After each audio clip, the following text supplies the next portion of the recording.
La salvación se puede entender mejor como una herencia más que como una recompensa. Y eso es lo que hoy vamos a ver en la siguiente porción de nuestro estudio de la epístola de Pablo a los Gálatas.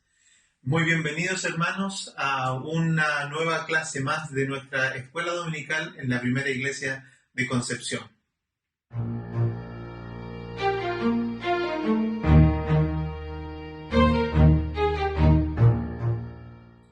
Sean todos bienvenidos, hermanos. Hoy vamos a continuar con nuestro estudio de la epístola de Pablo a los Gálatas y esta semana tenemos unos versículos bien importantes, bien interesantes porque nos van a ayudar a poder reorganizar, a poder ordenar nuestra línea de pensamiento, lo que hasta aquí hemos visto acerca del capítulo 3. Así es que les quiero invitar a que vayamos de inmediato a la lectura de la palabra para que podamos ya profundizar en la enseñanza de esta semana. Les invito entonces que en sus casas busquen ustedes la palabra del Señor en la epístola del apóstol San Pablo a los Gálatas, capítulo 3, y esta semana vamos a leer de los versos 15 al versículo 18. Así es que les invito a que leamos en el nombre del Señor. Hermanos, hablo en términos humanos. Un pacto, aunque sea de hombre, una vez ratificado, nadie lo invalida ni le añade. Ahora bien, a Abraham fueron hechas las promesas y a su simiente. No dice a las simientes como si hablase de muchos, sino como de uno. Y a tu simiente, la cual es Cristo. Esto pues digo, el pacto previamente ratificado por Dios para con Cristo, la ley que vino 430 años después, no lo abroga para invalidar la promesa. Porque si la herencia es por la ley, ya no es por la promesa, pero Dios la concedió a Abraham mediante la promesa. Oremos. Padre, te agradecemos este privilegio de estar ante tu presencia y también ante tu palabra. Señor, aunque estamos en un modo digital, te ruego, Señor mío, que en cada hogar podamos tener este día, Señor, la convicción de que tú estás hablando en nuestras vidas y podamos entonces con reverencia venir a ti. Señor, ayúdanos a poder comprender tu palabra para que produzca salud a nuestras vidas. Danos gracia tanto al predicador como a quienes están escuchando en su casa, para que esta palabra, Señor, tenga vida y pueda Dios amado dar buen fruto agradable a ti. Señor amado, gracias.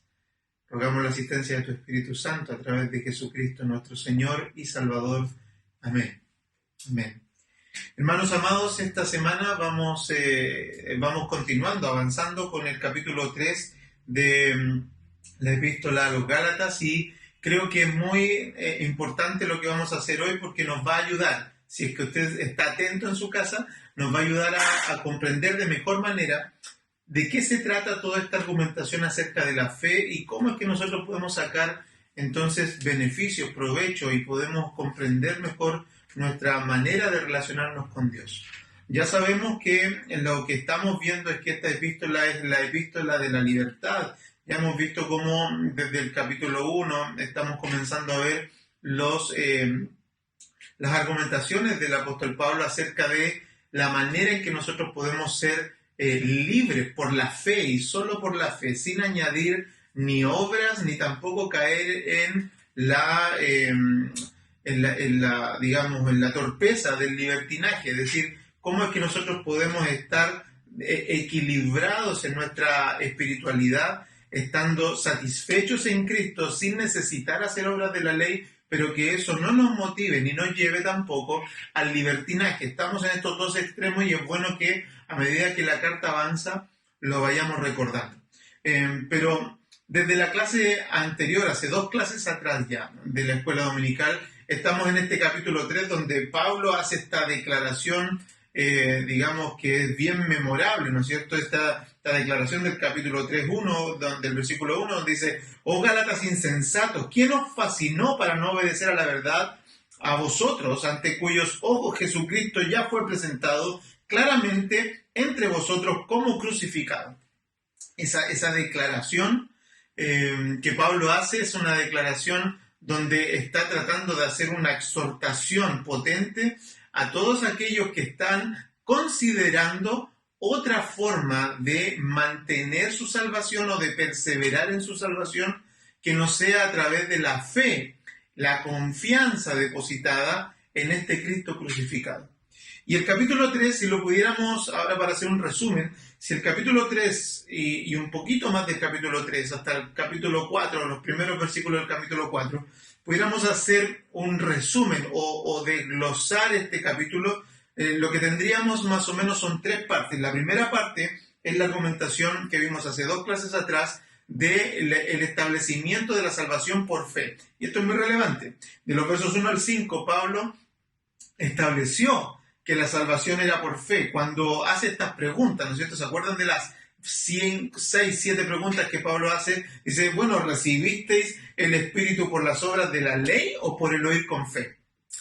Hace esa declaración. Entonces está Pablo estableciendo la salvación por fe.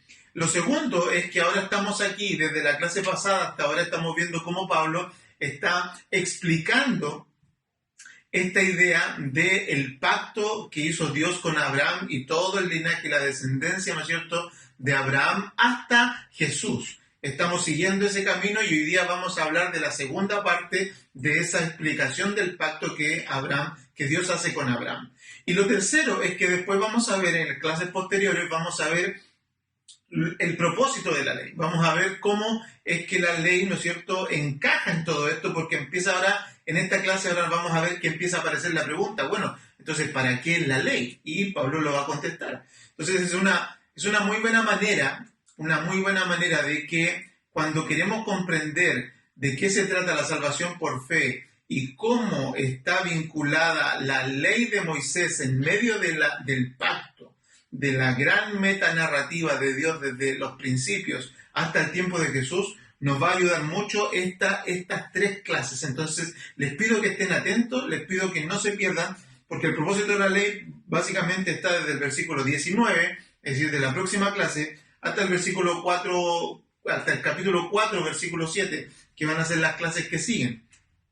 Entonces, ¿qué tenemos hasta ahora? Tenemos básicamente como que la semana pasada, cuando estuvimos conversando acerca del pacto de Abraham, cuando empezamos con el versículo 6, cuando el apóstol Pablo comienza a hablar con estas personas, a argumentar a través de la carta, ¿no es cierto?, diciendo, así como Abraham creyó a Dios y le fue contado por justicia, sabed por tanto que los que son de fe, estos son hijos de Abraham. Y esto es porque si quisiéramos hacer una figura, a mí me gustaría que ustedes tuvieran esto en la mente, que es como que la clase pasada, de los versos 6 al 14, Pablo básicamente le estaba hablando a estos judaizantes. Diciéndole básicamente 2 cosas. La salvación no tiene que ver con el linaje, ¿sí? No tiene que ver con la descendencia, porque va a decir Pablo que los que son de la fe son hijos de Abraham. Entonces no tiene que ver con una cuestión sanguínea, pero lo otro es que no tiene que ver tampoco con el cumplimiento de la ley, que era lo que, acuérdense, que era el problema de los judaizantes. Los judaizantes decían, o tenían esta lógica de pensamiento, la lógica de la descendencia de Abraham. Entonces ellos decían, bueno, si Jesús vino a los judíos y Jesús es judío y Abraham es padre de los judíos, entonces, y si Moisés, entre medio, también es de la descendencia, ¿no es cierto?, y a Moisés le fue dada la ley, entonces tenemos también a nuestro padre Moisés, ¿sí? Entonces todo aquel que quiera ser salvo en Cristo también tiene que seguir las obras de la ley. Es una argumentación que yo les decía la semana pasada que tiene cierta lógica. Es decir, no podemos nosotros ir contra estas personas que han tenido una herencia de generación en generación, que se les ha transmitido la ley, simplemente ahora decirles que todo cambió, ¿cierto? Y pedirles a ellos que borren y entiendan, por favor, pónganse en el pie de un judío, lo difícil que debe ser eliminar todo ese pensamiento y simplemente quedarse con la gracia de Cristo. No digo que esto sirva como un aval para justificarlos, pero lo que digo es que es difícil. Lo que quiero argumentar con esto es que es difícil. Entonces, la lógica que ellos están siguiendo tiene cierta coherencia. Sin embargo, lo que ellos están cometiendo es un error de interpretación del pacto. Y eso es lo que Pablo quiere aclarar. Eso es lo que estamos viendo aquí en este capítulo que se va a aclarar. Que el asunto es que a pesar de que nuestra herencia, nuestra descendencia, como decían los judíos y los judaizantes, tiene cierta lógica, lo que hay un problema acá es de una interpretación del pacto. Entonces, no sirve la descendencia, no sirve el linaje ni la sangre, tampoco sirve esta lógica de ir siguiendo a Abraham, Moisés, David, Jesús, ¿cierto? Y saber que entre medio Dios estableció una ley, entonces de ahí hacia abajo todos los que obedecían la ley eran hijos de esta promesa. Dios les dice, no es así. Entonces tenemos en ese primer apartado que la lógica de ellos es que Jesús le está diciendo, Pablo a través de esta carta le está diciendo, miren, Dios hizo un pacto con Abraham y ese pacto fue por fe, ¿sí? Entonces, como Cristo cumplió incluso las obras de la ley, ahora nosotros al confiar en Cristo estamos dentro de ese linaje. Eso fue lo que vimos en la clase pasada básicamente. Lo que hoy estamos viendo es que entonces empieza una especie de contraargumentación, y si la clase pasada probablemente la carta, yo me lo imagino así, estaba argumentando hacia los judaizantes, ahora está argumentando hacia los nuevos creyentes, porque ahora pónganse en el lugar de un nuevo creyente en Gálatas. Cuando Pablo dice que en tan poco tiempo, ¿qué os fascinó, no es cierto?, para que en tan poco tiempo fueran persuadidos de otra cosa? Es que estamos enfrente de una iglesia también que es manipulable, es maleable, que estamos viendo que son niños, ¿cierto?, que están creciendo en la fe. Entonces, cuando viene alguien elocuente, póngase en el caso ahora de un nuevo creyente, póngase en el caso de un recién convertido, cualquiera que viene es capaz de hacer al menos dudar de lo que ya se le ha predicado antes. Y esto es algo que nosotros lo vemos incluso en nuestros días. A veces nosotros tenemos nuestros hermanos que de repente nos llegan con preguntas y nos dicen, mire, pastor, ¿qué le parece esto? Porque vi a este predicador y porque escuché esto, pero ¿cómo esto es así? Y vienen las dudas en cristianos, en creyentes aún sólidos, aún creyentes de años. Vienen estas dudas. ¿Por qué? Porque a veces parecen ser que las argumentaciones, ¿cierto?, tienen más peso que la investigación de la verdad. Entonces, cuanto más elocuente, pareciera ser que es más fiable la interpretación de la palabra. Es que suena bonito, es que tiene buen tono, es que parece correcto. El punto es que tenemos que seguir de nuevo lo que Pablo nos está ayudando a hacer, es a que nosotros tengamos una comprensión bíblica. Y cuando me refiero a una comprensión bíblica, me refiero a una comprensión que viene precisamente de lo escrito, de lo revelado por Dios a su pueblo. No viene de la idea o del parecer de otra persona, sino que Pablo lo que nos está ayudando a hacer es lo que algunos llaman, ¿no es cierto?, un ejercicio de hermenéutica, de teología bíblica, de teología que nos ayuda a nosotros a mirar los textos y desde los textos poder interpretar la Biblia. Y la máxima, ¿no es cierto?, que vemos en este aspecto de la hermenéutica es que la Biblia interpreta a la Biblia. Y eso es lo que básicamente Pablo está haciendo aquí. ¿Se acuerdan que la semana pasada vimos cuántas referencias había a Génesis, a la ley, ¿no es cierto?, a Deuteronomio, a Levítico, ¿cierto?, con respecto a los pactos y a la ley y a las promesas que Dios hizo a Abraham? Es eso lo que está pasando. Lo que estamos viendo precisamente es eso. Cómo los maestros como Pablo, los maestros piadosos y fieles, lo que hacen es ir a la Escritura para explicar la Escritura.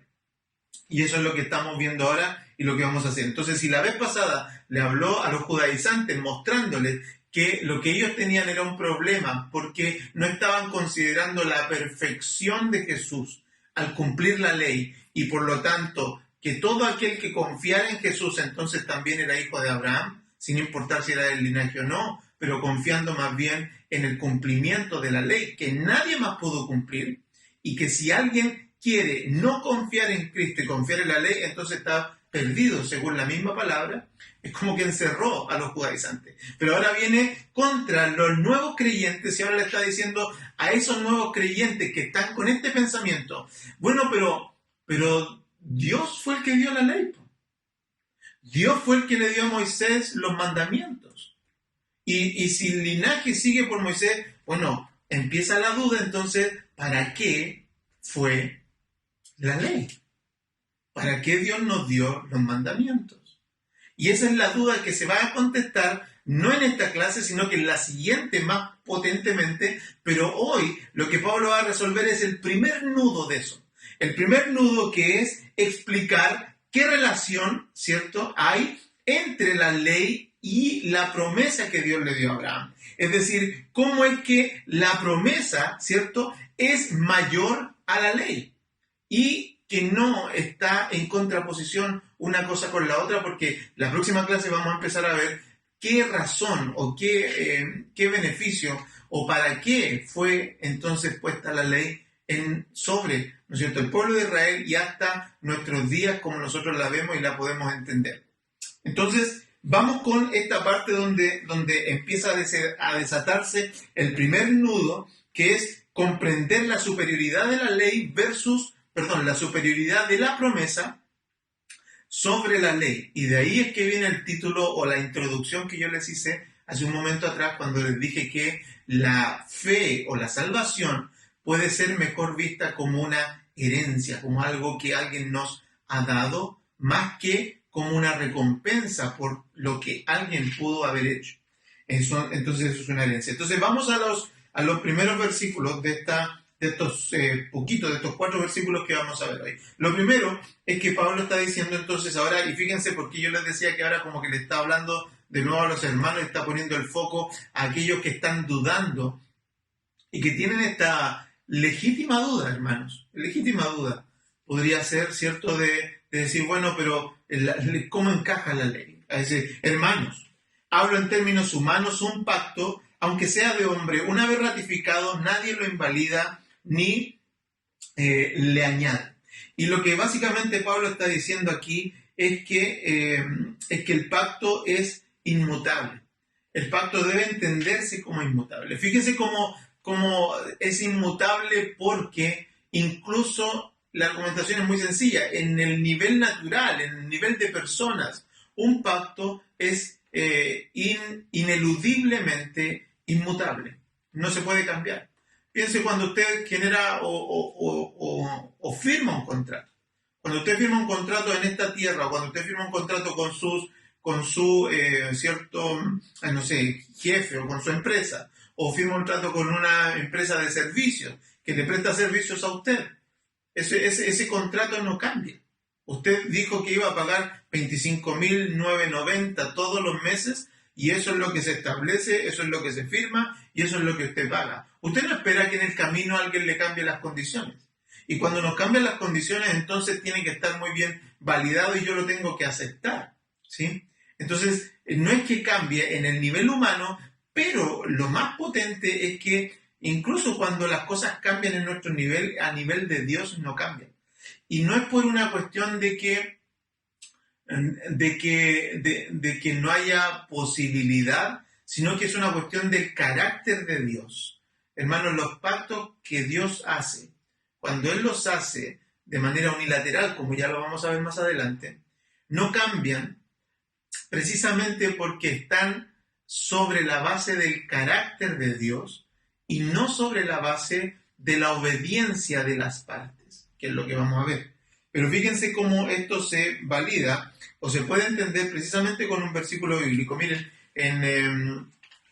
vamos al principio, antes de los 400 años de silencio, ¿cierto? En Malaquías, capítulo 3, versículo 6, hay un texto muy hermoso que muestra la inmutabilidad de Dios. Es decir, dice Malaquías 3:6 lo siguiente: porque yo Jehová no cambio.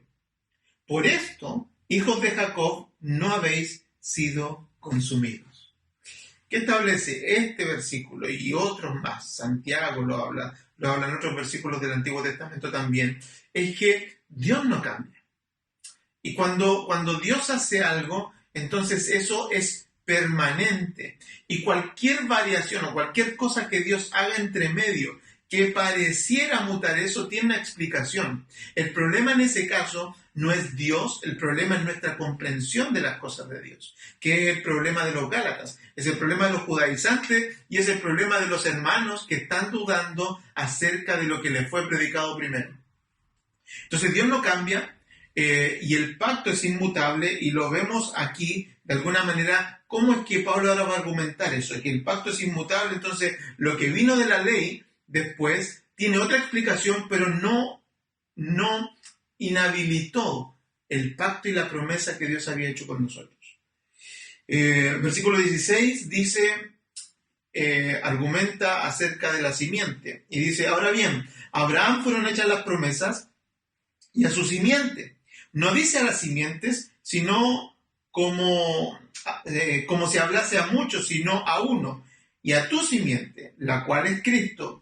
Esto es, a la cual es Cristo. Versículo 16, quedémonos ahí, porque aquí hay una cuestión interesante, que es que el Señor dice que el pacto entonces fue a la simiente. Y esto es una manera de Pablo demostrar de nuevo este aspecto, reforzar el aspecto de la inmutabilidad.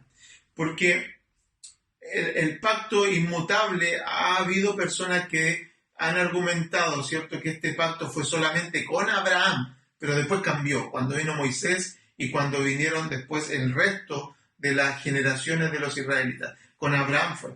Pero si es que el pacto fue a él y a su descendencia, entonces nosotros podemos marcar la línea y podemos ver a Abraham, podemos ver a Moisés, podemos ver a David y podemos ver a Jesús. Esa genealogía está trazada.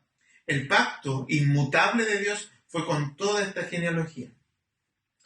Y vamos a ver un hecho interesante, que es que entonces se empieza a reforzar la idea y tenemos que empezar a preguntarnos más crecientemente: ¿para qué fue la ley?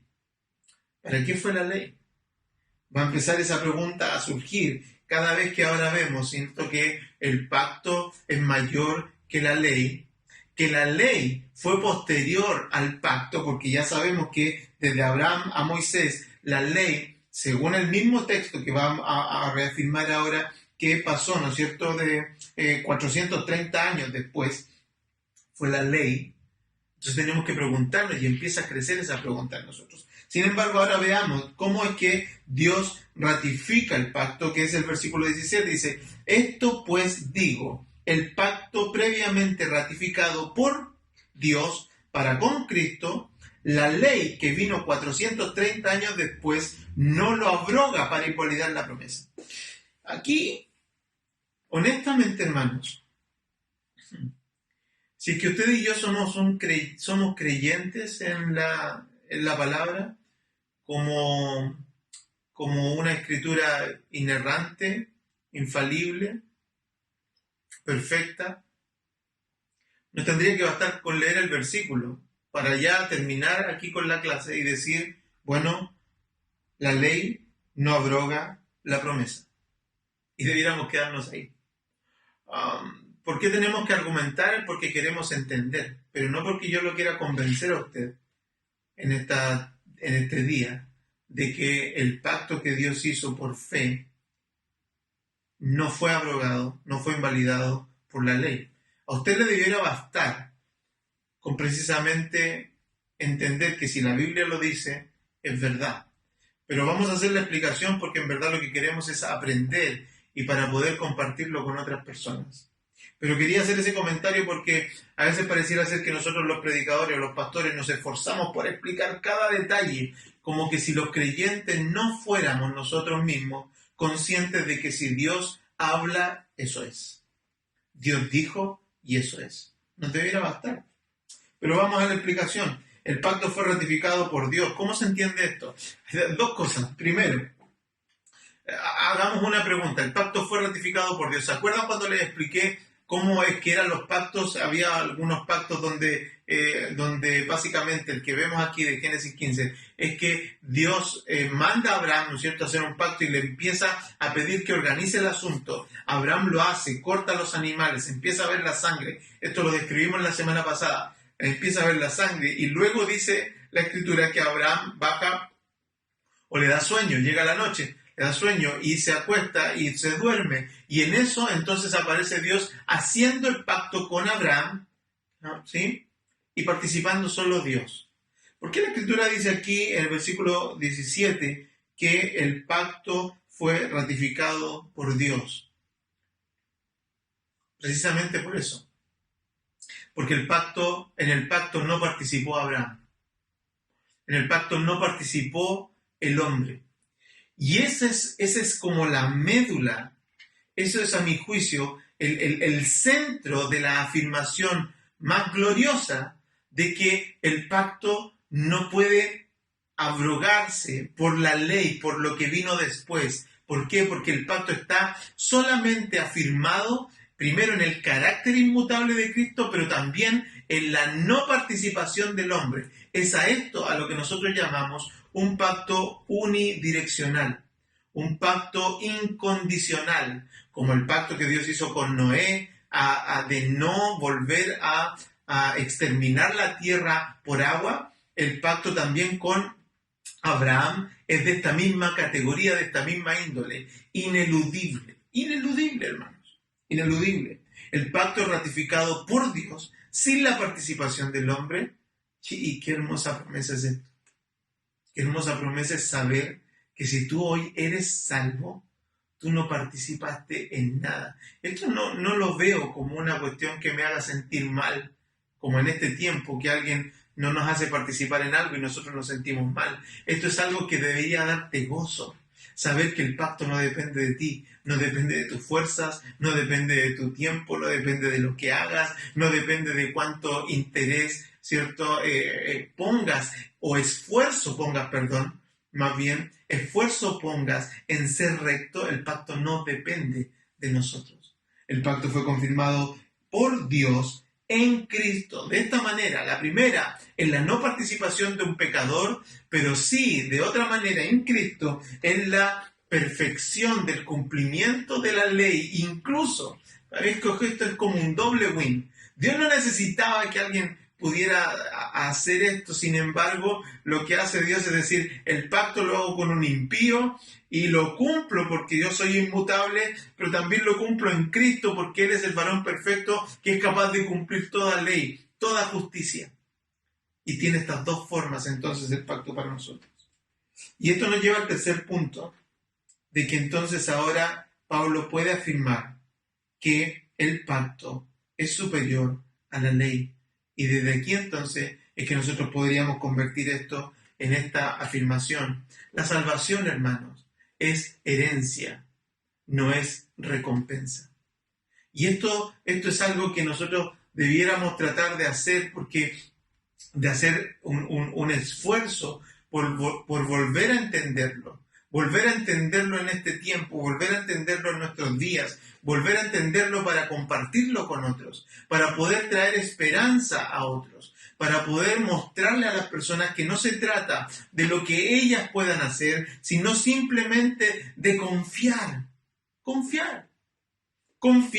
en el sacrificio de Cristo para nuestra salvación, confiar en el sacrificio de Jesucristo para nuestra esperanza, para nuestra gloria eterna. Y ahora Pablo lo que va a hacer al terminar de explicar esto, al terminar de explicar la superioridad del pacto sobre la ley, ahora nos va a empezar a explicar para qué tuvo propósito la ley. ¿Para qué tuvo propósito? ¿Cuál fue el propósito de la ley? Y va a ser hermoso entenderlo, porque creo que esto nos va a ayudar, introduciendo la clase que viene, nos va a ayudar a entender cuán glorioso es este aspecto de ser nosotros salvos por gracia, salvos por fe, salvos sin necesidad de haber hecho ni tengamos que hacer algo para ganarnos el privilegio de ir a la eternidad con Cristo.